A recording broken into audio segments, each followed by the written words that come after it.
구약 성경 말씀을 읽을 때면 곳곳에 기록되어 있는 이스라엘 민족의 아픈 역사를 읽게 됩니다.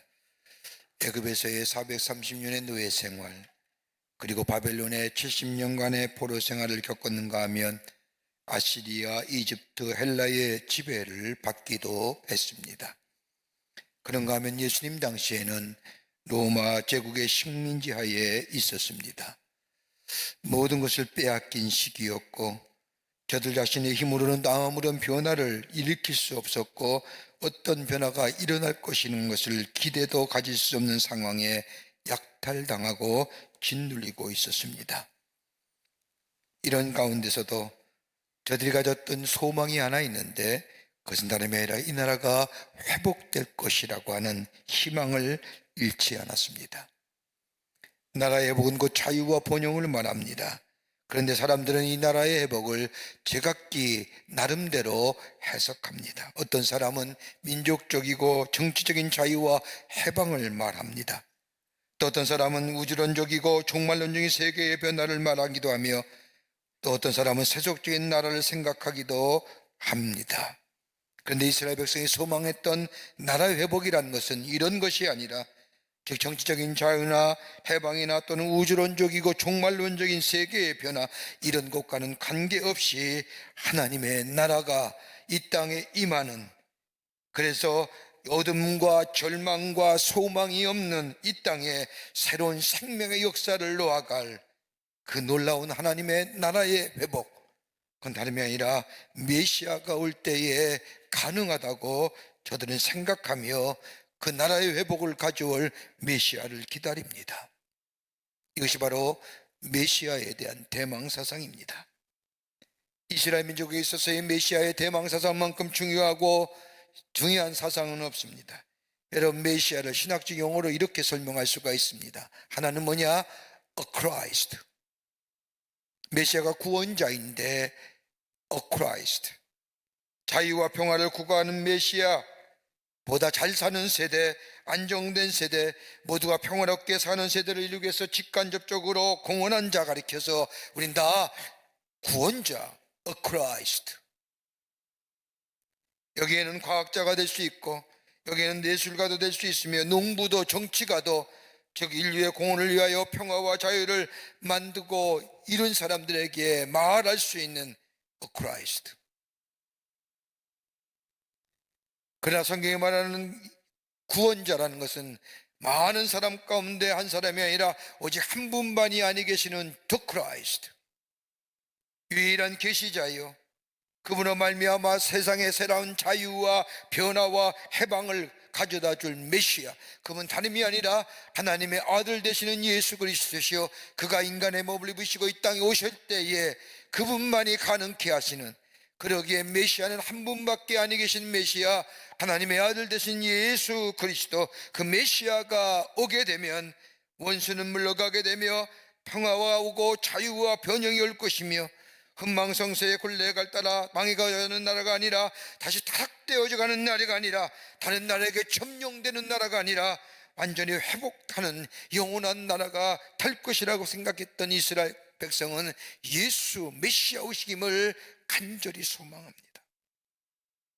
이런 메시아 사상을 가졌던 이스라엘 백성에게 하나님은 약속하신 메시아를 보내주십니다. 그분이 바로 예수 그리스도이십니다. 그런데 예수님이 이 땅에 오신 목적을 보면 저 누가복음 4장 18절과 19절 말씀에 이렇게 예수님이 오심을 목적을 얘기합니다. 주의 성령이 내게 임하셨으니 이는 가난한 자에게 복음을 전하게 하시려고 내게 기름을 부으시고 나를 보내사 포로된 자에게 자유를, 저 눈먼 자에게 다시 보게 함을 전파하며 눌린 자를 자유롭게 하고 주의 은혜를 전파하게 하려 하심이라. 이게 예수님이 이 땅에 오신 목적을 말합니다. 그런데 이 말씀은 오늘 우리가 읽은 이사야서 61장 1절부터 3절에 근거한 말씀입니다. 예수님이 메시아 되신 예수님이 이 땅에 오시는데 그것은 다름이 아니라 우리에게 기쁜 소식, 복음을 전하기 위해서 예수님이 이 땅에 오신다는 겁니다. 저 정치적이고 저 경제적이고 나라의 억압과 저 억압과 핍박에서 자유케 하시는 그런 것이 아니라 우리에게 참된 기쁨의 소식을 전하시기 위해서, 주시기 위해서 오시는데, 포로된 자에게 자유를, 눈먼 자에게 보게 함을, 눌린 자에게 자유를, 그리고 주의 은혜를 전파하시기 위해서 예수 그리스도께서 메시아로 우리 가운데 오신다는 겁니다. 이게 성탄입니다. 누가복음 4장 19절의 말씀처럼 예수의 오심은 주의 은혜를 전파하시기 위해서 이 땅에 오신다는 겁니다. 우리는 오늘 대강절 마지막 주일을 보내고 있습니다. 다음 주이면 우리가 그렇게 기다렸던 예수님이 이 땅에 오십니다. 그 예수님의 오심은 육신의 몸을 입으시고 인간의 몸을 빌어 이 땅에 오시는 예수님, 우리에게 주의 은혜를 전파하시기 위해서 이 땅에 오시는데, 그 주의 은혜가 무엇인지요? 예수 오심을 인하여 주의 풍성한 은혜가 우리 모든 사랑하는 성도님들의 삶과 가정 위에 넘쳐나시기를 주의 이름으로 먼저 축원합니다. 주의 은혜가 뭘까요? 오늘 본문의 말씀에 몇 가지로 우리 함께 말씀을 나누며 예수 오심을 기다리는 이 귀한 절기가 되기를 바랍니다. 첫째는 가난한 자에게 아름다운 소식을 전하시기 위해서 오신다는 것. 오늘 이사야서 61장 1절의 말씀을 보면 가난한 자에게 아름다운 소식을 전하게 하려 하심이라고 말합니다. 여러분, 성경 말씀에 가난하다는 얘기가 몇 번 나오느냐? 200번 이상 나옵니다. 대표적인 말씀, 우리가 잘 아는 말씀처럼 마태복음 5장 3절인 마음이 가난한 자는 복이 있나니 라는 말씀과, 저 누가복음 6장 20절의 말씀을 보면 가난한 자는 복이 있나니 하나님의 나라가 저의 것이니라고 말씀하신 것. 근데 원문을 보면 마태복음에서 말하는 가난함과 저 누가복음에서 말하는 가난한 자의 의미는 다릅니다.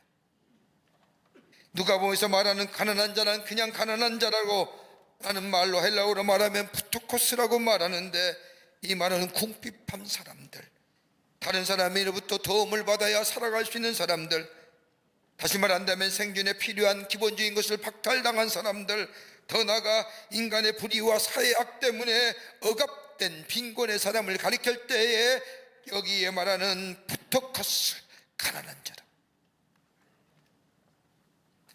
근데 마태복음 와서는 여기서 가난한 자는 다른 의미로 쓰여집니다. 그냥 가난한 자가 아니라 심령이 가난한 자, 물질적인 가난이 아니라 영적인 가난입니다. 내적인 가난을 의미합니다. 죄를 깨닫고 절망한 영혼의 상태, 여러분 가난한 상태입니다. 그러기에 예수님께서 심령이 가난한 자는 복이 있나니 말하는 것은 다름이 아니라 죄를 깨닫고 죄로 인하여 절망한 상태, 영혼이 가난한 상태를 얘기할 때에 심령이 가난하다고 얘기하는 겁니다. 여러분, 심령이 가난한 자, 죄를 깨닫고 죄의 문제가 해결되며 간절한 소원이 있을 뿐만 아니라 죄로 인하여 절망하며 영혼이 가난한 사람이 바라는 게 뭘까요? 죄사함, 죄로부터의 자유함이에요. 그 죄로부터의 자유함은 내가 스스로 죄에서 자유한다고 해서 자유되는 것이 아니라 누군가가 내 죄에서 끌어내줘야만이 내게 자유함이 있는데, 그걸 가리켜서 구원이라고 얘기하는데, 구원은 다름이 아니라 오직 하나님만이 우리를 구원하신다고 하기에 죄의 절망 가운데 심령이 가난한 자가 할 수 있는 것이 뭐냐? 하나님을 갈망하게 된다는 겁니다. 시편 44편 23절과 24절의 말씀을 보면 다윗이 하나님 앞에 간절히 기도하기를 주여 깨소서 어찌하여 주무시나이까 일어나셔서 우리를 영원히 버리지 마옵소서 어찌하여 주의 얼굴을 가리고 우리의 고난과 압제를 잊으시나이까. 하나님을 향한 구원의 갈망, 하나님이 나의 구원자가 되십니다. 하나님만이 나의 인도자가 되십니다. 이 환난과 고통과 어둠에서 하나님만이 구하실 수 있다고 하는 하나님을 향한 갈망함이 있는 자, 그런 자에게 주님이 임하고 하나님의 나라가 임하며 하나님을 만나게 될 뿐만 아니라 구원의 역사가 일어나게 됩니다. 이게 바로 주의 은혜입니다. 갈망하는 자에게 주시는 하나님의 은혜. 영혼의 절망과 죄를 깨닫고 여기서 구원함을 받아야 되겠다고 하는, 내게 참된 자유함을 얻어야 되겠다고 하는 간절한 갈망, 그 갈망은 다름이 아니라 예수께서 오실 때야만이 가능하다고 주의 오심을 기대하며 내 죄의 사함을 갈망하며 마음이 가난한 자 심령이 될 때에 주님이 찾아오시고 주의 은혜를 허락하여 주셔서 우리로 하여금 죄에서 자유함과 더불어 주의 주시는 참된 평강의 삶으로 우리를 인도해 주실 줄을 믿습니다. 두 번째로, 상한 자를 치유하시기 위해서 우리 예수님이 오셨다는 겁니다. 상한 자를 치유하시기 위해서. 오늘 61장 1절의 말씀을 보면 나를 보내서 마음이 상한 자를 고치시며, 여러분, 기독교의 복음은 치유의 복음입니다. 마음이 상한 자가 예수님 앞에 나오면 위로함과 치유함을 받습니다. 여러분, 복음서의 말씀을 보면 예수님께서 이 땅에 하신 세 가지의 큰 사역이 있습니다. 하나는 가르치는 사역이요, 하나는 하나님 나라의 복음을 전파하는 사역이요, 또 하나 있다고 한다면 치유의 사역. 예수 앞에 나오기만 하면, 자신의 질병과 봄을 가지고 예수 앞에 나오기만 하면 예수님은 치유와 회복의 역사를 베푸십니다. 슬픈 마음이 위로함 받습니다. 절망 가운데 있는 사람이 예수님을 인하여 새로운 소망의 삶으로 변화되어 갑니다. 이 상한 심령. 여러분, 우리 주변에 얼마나 마음의 상한 자로 살아가는 사람이 얼마나 많습니까?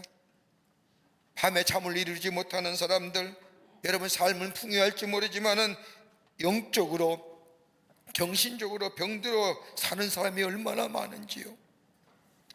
문제를 해결하지 못하고 스스로 자포자기하며 절망하는 사람들, 여러분, 어떻게 해결받을 수 있을까요? 오래전에 뉴욕의 전 세계에 관심이 된 적이 있습니다. 9.11 테러가 아니라 다른 것으로 많은 세계의 사람의 관심을 가졌는데, 그 하나가 뭐냐? 이 뉴욕의 범죄율이 혁격하게, 현저하게 낮아졌다는 겁니다. 이 놀라운 일은 다름 아닌 무슨 새로운 사회적 정화가 일어나서 사회에 무슨 새로운 청소의 큰 운동이 일어나서가 아니라, 뉴저지의 러커스 대학의 조지 켈링 교수라고 하는 사람이 쓴 논문 때문이라고 합니다. 이 조지 켈링 교수가 쓴 논문은 깨어진 창문이라고 하는 논문의 제목인데, 많은 사람들이 생각하는 것을 학문적으로 다른 논문입니다. 쉽게 말하면 지하철 창문 한 장이 깨졌는데 사소한 일이라, 나와는 별 관계없는 일이라, 관심 갖지 않는 일, 저 벽의 낙서들, 거리의 쓰레기들, 청소년들의 마약과 환각제의 판매들, 나랑은 별 관계없다고 하는 무관심이 저 법치 사회를 흔들고 무질서의 사회를 만들어. 깨어진 창문이다. 무관심이 나와는 관계없다고 하는 일이. 이 논문을 읽은 당시의 뉴욕시장이 이 논문을 심각하게 받아들이고 시정에 방영함으로써 당시에 저 뉴욕의 범죄율이 혁격히 줄어들었다는 겁니다. 여러분, 우리의 사회만, 우리의 도시에만 깨어진 유리창이 있을까요? 우리라는 깨어진 마음이 없을까요? 상한 심령들, 깨어진 마음들, 그 깨어진 마음, 그 아픈 마음 부여잡고 어찌할 줄 몰라 안절부절하며 사는 우리들의 삶의 모습들, 여러분, 여기에 치유자가 어디 있을까요? 다름 아닌 우리 하나님이 되십니다. 오늘 성경 말씀에 보면 하나님 우리를 사랑하사 그냥 버려두지 아니하시고 하나밖에 없는 아들을 우리에게 보내주셔서 그를 믿는 자마다 구원하여 주시고, 그를 믿는 자마다 영원한 생명을 허락해 주시고, 그를 믿는 자마다 우리에게 치유와 회복을 허락하여 주신 그 하나님의 놀라운 은혜, 어디요? 주의 오심으로, 주의 오심은 곧 주의 은혜가 우리 가운데 임하였다는 겁니다.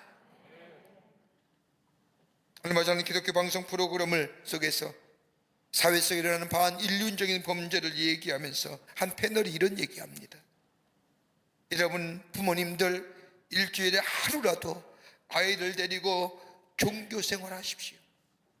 일주일 바쁘게 지내면서 아버지와 자녀들과 함께 경건의 시간을 가지십시오. 영적인 강건함이 정신의 강건함을 만들고, 그 정신의 강건함이 육체의 강건함을 만들어줍니다. 영적인 강건함. 여러분, 영적인 강건함이 어디서부터 될까요? 하나님과의 깊은 인격적 관계가 형성이 될 때에 여기에 영적인 강건함이 있습니다.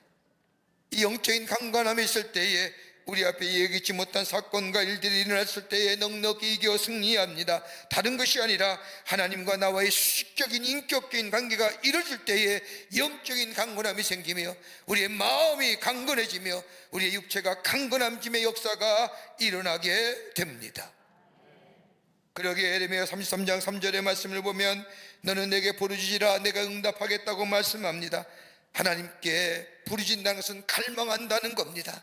내 아픈 상처, 내 상한 심령, 주님만이 고쳐줄 수 있다고 하는 강한 열망을 가지고 하나님 앞에 기도할 때에 하나님은 그냥 응답하는 것이 아니라 내가 알지 못하는 크고 놀라운 비밀을 내게 보이시겠다고 약속하신 것처럼 우리 안에 그 놀라운 은혜, 치유함 받고 우리의 회복의 역사를 경험하는 그 놀라운 은혜, 어떻게 해요?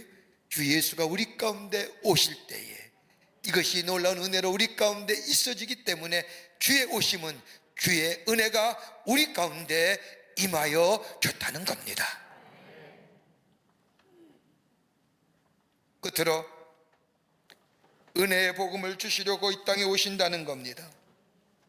우리 주님이 이 땅에 오시면 우리에게 은혜의 복음을 전하시기 위해서 오신다는 겁니다. 오늘 이사야서 61장 3절의 말씀을 보면 무릇 시온에서 슬퍼하는 자에게 화관을 주어 그 죄를 대신하여 기쁨의 기름으로 그 슬픔을 대신하며 찬송의 옷으로 그 근심을 대신하시고 그들의 의의 나무 곧 여호와께서 심으신 그 영광 나타낼 자라 일컬음을 받게 하려 하심이니라. 여러분, 주님이 오시면 우리 안에 슬퍼하는 자에게 슬픔의 관 대신에 기쁨의 관을 씌워주시고 죄 대신에 기쁨의 기름을 그에게 허락하여 주시며 슬픔에 애곡하는 소리 대신에 찬송의 소리로 그에게 허락하시며 근심 대신에 주의 주신 은혜가 넘쳐나는 하나님의 백성이라 일컬음을 받게 해주신다는 것. 누가요? 주님이 이 땅에 오실 때에 우리 가운데 이러한 역사가 일어나게 된다는 겁니다.